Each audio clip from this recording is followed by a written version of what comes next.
नमस्कार मित्रों, वीडियो की अगली कड़ी में मैं आज फिर से जो दो ध्रुवीयता का अंत पहली वीडियो में मैं पढ़ाया था, उसी क्रम में आज यह दूसरा वीडियो बन रहा है। और वीडियो शुरू करने से पहले मैं थोड़ा सा पीछे का जो पढ़ाई हुआ उस पर चर्चा कर लूँ। तो वहाँ पिछली वीडियो जो बनी थी उस पर हम लोग किन किन चीज़ों की बात किए थे वह देख लें एक बार शॉर्ट में कि सोवियत प्रणाली की हम लोग बात किए थे। सोवियत प्रणाली जो है वह कैसे अस्तित्व में आती है, सोवियत रूस कैसे बनता है, कैसे विघटन होता है उसका, इन चीज़ों की हम लोग चर्चा किए थे। साथ में हम लोग बात किए थे कि जो है ग्लासनोस्त और पेरेस्ट्रोइका का जो पॉलिसी लेकर के आते हैं, गोर्बाचेव लेकर के आते हैं। 1991 में सोवियत संघ का विघटन होता है, कैसे विघटन होता है, किन कारणों से जो है वह फेल होती है, और गोर्बाचेव को जानने का प्रयास किए थे, उन्होंने कौन कौन से कार्य किए थे और कौन कौन सी पॉलिसी लेकर के आए थे, उन पर किन किन प्रकार के आरोप भी लगे थे, यह भी हम लोग बात किए थे, है ना। तो ये अगर आप नहीं देखे हैं तो विस्तार में वहाँ पर एक वीडियो इसके पहले मैं बनाया था, उसको आप लोग देख लें। आज जो है हम लोग बात करने वाले हैं मुख्य रूप से वह शॉक थेरेपी के बारे में बात करेंगे। शॉक थेरेपी मित्रों क्या होता है, शॉक कहने का मतलब क्या होता है। शॉक कहने का मतलब एक प्रकार का आघात से है, एक प्रकार की चोट से है, एक प्रकार का झटके से है ना। जब भी हम लोग इस आम बोलचाल की भाषा में भी सुनते हैं किसी को कहते हुए कि शॉक लग गया यार यह न्यूज़ सुन करके या यह खबर सुन करके, तो क्या होता है उसमें कहीं ना कहीं एक प्रकार की जो है दुखद चीज़ें सामने आती है, कहीं ना कहीं एक प्रकार की जो है वह अवांछनीय चीज़ें सामने आती हैं, है ना। ऐसे भी हम लोग अगर आप लोग रूरल एरिया से बिलोंग करते होंगे तो देखे होंगे या नहीं भी देखे हो सकते हैं, तो आप अपने जो है घर परिवार के लोगों से सुने होंगे कि जो है जब कभी किसी को बिच्छू वगैरह काट लिया करता था तो स्कूटर से उसको करंट लगा करके उसको ठीक करने का कार्य किया जाता था। हालांकि मैं ये नहीं कह रहा कि वह सही है गलत है, यह मेरा बताना काम नहीं है, लेकिन यह चीज़ें थी। वहाँ पर भी आघात पहुँचा करके, चोट पहुँचा करके उसके विष को वह समाप्त करने का कार्य किया जाता था, है ना। तो यहाँ पर भी शॉक थेरेपी जो है एक प्रकार की क्या है, वह आघात पहुँचा करके उपचार करने की है। एक समस्या का समाधान जो है वह आघात पहुँचा करके करने का कार्य है, ठीक है। आगे देखते हैं और इसमें चीज़ें क्या है, शॉक थेरेपी में और क्या चलती है। तो रूस, मध्य एशिया के गणराज्य और पूर्वी यूरोप के देशों में कहाँ कहाँ, 3 जगहों की यहाँ पर बात हो रही है। ध्यान रखिएगा कि रूस, मध्य एशिया के गणराज्य और पूर्वी यूरोप के देशों में पूंजीवाद की ओर संक्रमण का एक जो है यह मॉडल था। कैसा मॉडल था, जो ये 3 जो जगहों की नाम बताई जा रही है, रूस, एशिया के, मध्य एशिया के गणराज्य और पूर्वी यूरोप के देश में पूंजीवादी व्यवस्था को जो है स्थापित करने का एक मॉडल था यह, ठीक है। और यह मॉडल जो था मित्रों वह किसके लिए द्वारा बनाया गया था, कौन यह मॉडल बनाया था, तो विश्व बैंक और अंतर्राष्ट्रीय मुद्रा कोष के द्वारा यह इंस्ट्रक्टेड था, उसके द्वारा यह निर्देशित था। और जहाँ तक बात है विश्व बैंक और अंतर्राष्ट्रीय मुद्रा कोष की, तो हम लोग जानते हैं कि यह आज की तारीख में भी यह 2 ऐसे बड़े संगठन के रूप में कार्यरत है जिसकी स्थापना ब्रेटन वुड्स कॉन्फ्रेंस के जरिए जो हुई है। 1945 से यह कार्य कर रहा है। 1944 में ब्रेटन वुड्स कॉन्फ्रेंस हुआ था, उसी क्रम में जो है 1945 में दोनों संस्था जो है वह सामने आती है। हालांकि इसकी बात हम लोग नहीं करेंगे यहाँ पर, चूँकि अगर इसकी बात करने लगेंगे तो फिर से यह काफ़ी इसी पर डिटेल जाया जा सकता है कि विश्व बैंक कैसे कार्य करता है, अंतर्राष्ट्रीय मुद्रा कोष कैसे कार्य करता है, दोनों में क्या अंतर है, क्या दोनों की जो है अंतर है भी या नहीं है, दोनों एक ही तरह के कार्य करता है, इन सब बिंदुओं पर भी हम लोग बात करेंगे किसी वीडियो में। तो यहाँ पर सिर्फ हम लोग यह देख रहे हैं कि यह शॉक थेरेपी का जो मॉडल था वह किसके द्वारा बनाया गया था, कौन निर्देशित किया था इसको, तो विश्व बैंक और अंतर्राष्ट्रीय मुद्रा कोष ने इसको बनाया था, ठीक है जी। बना तो दिया, क्यों बनाया था, अच्छा देखिए और देखते हैं क्या हुआ था इसमें। राज्य की संपदा निजीकरण और व्यावसायिक स्वामित्व के ढांचे को तुरंत अपनाने की बात शामिल इसके अंतर्गत की गई थी। क्या किया गया था, राज्य की संपदा के निजीकरण, जो सरकार की संपत्ति थी उसको प्राइवेटाइजेशन कर करके और उसका व्यवसायिक स्वामित्व के ढांचे को अपना कर करके जो है विकास करने की बात इसके अंतर्गत प्रस्तावित थी, है ना, समझ रहे हैं। जो साम्यवादी व्यवस्था थी उसमें क्या होता था, राज्य के अंतर्गत सारी संपदा जो है वह निहित होती है, लेकिन पूंजीवादी व्यवस्था के अंतर्गत हम लोग जानते हैं कि सारी चीज़ों पर बाजार का नियंत्रण होता है, प्राइवेट लोगों का जो है वह नियंत्रण होता है। और शॉक थेरेपी क्या थी, तो शॉक थेरेपी भी हम लोग यह देख रहे हैं कि साम्यवादी जो देश रहे हैं या उसकी व्यवस्था को मानने वाले जो देश रहे हैं वहाँ पर पूंजीवाद की जो है वह वकालत करने वाले पॉलिसी के रूप में यह सामने आई थी। ठीक है, तो यह जो है सरकारी संपदा को निजीकरण और व्यवसायिक स्वामित्व के ढांचे को अपनाने की बात करता है। और क्या होता है इसके अंतर्गत,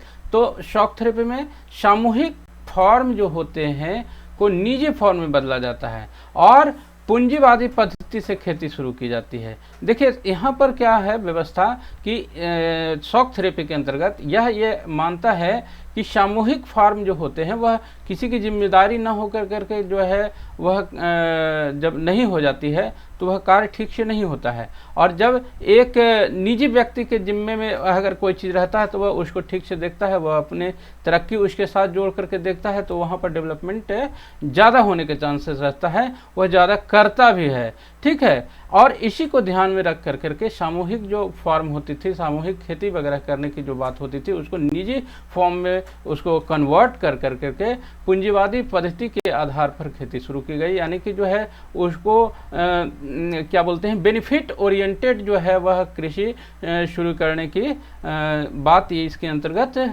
आई थी। ठीक है, अब यहाँ पर और थोड़ा देख लें कि तत्कालीन सोवियत संघ के जो मौजूदा व्यापारिक संगठन हुआ करते थे उसको वहाँ पर समाप्त कर दिया जाता है और उनको जो है सीधे पश्चिमी देशों से जोड़ा जाता है। पहले जो सोवियत संघ में जो व्यापारिक संगठन हुआ करते थे उनको जो है समाप्त कर दिया जाता है, उनको कहा जाता है कि आप सीधे जो है पश्चिमी मुल्क से आप जुड़े और वहाँ के विभिन्न एजेंसियाँ जो हैं पश्चिमी देशों के विभिन्न एजेंसियों और संगठनों को वहाँ उनको यह टारगेट दे दिया जाता है कि इनका विकास और मार्गदर्शन जो है आप खुद करें। ठीक है ना, जो पश्चिमी देशों के विभिन्न एजेंसियां होती है और जो संगठन होते हैं उनको यह जिम्मेदारी दी जाती है कि इनका विकास और मार्गदर्शन जो है आप करें। तो हम क्या देख पा रहे हैं कि शॉक थेरेपी एक प्रकार से इस प्रकार की व्यवस्था थी कि साम्यवादी व्यवस्था को दरकिनार करते हुए पूंजीवादी व्यवस्था को जो है वहाँ पर स्थापित करने की बात होती है, और उसी क्रम में जो है विभिन्न प्रकार के पॉलिसीज इसके अंतर्गत आती है और इसके अंतर्गत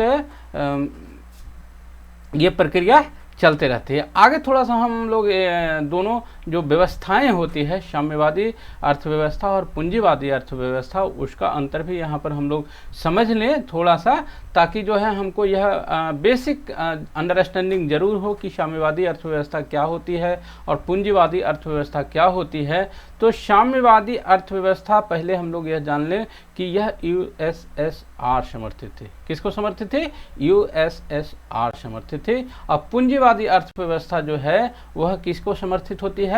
वह यूएसए को समर्थित होती है, अर्थात यूनाइटेड स्टेट ऑफ अमेरिका को समर्थित होती है, जिसको हम लोग शॉर्ट में अमेरिका भी कह करके बुलाते हैं। ठीक है, अब जो है इसमें क्या खासियत होती है, तो देखिए साम्यवादी अर्थव्यवस्था में क्या होता है, तो इसमें उत्पादन, आपूर्ति और कीमत सबका नियंत्रण जो है, सबका निर्णय जो है वह सरकार द्वारा लिया जाता है। क्या कौन लेता है निर्णय? उत्पादन करने का, आपूर्ति करने का यानी सप्लाई करने का, या कीमत निर्धारण करने का जो है प्राइस फिक्स करने का जो है निर्णय कौन करता है? गवर्नमेंट करती है। किसमें? साम्यवादी व्यवस्था में। और पूंजीवादी अर्थव्यवस्था में यहाँ देख लें, इनमें उत्पादन, आपूर्ति और कीमत सबका निर्णय जो है बाजार द्वारा होता है, यानी कि यहाँ पर जो है मजबूत कौन है?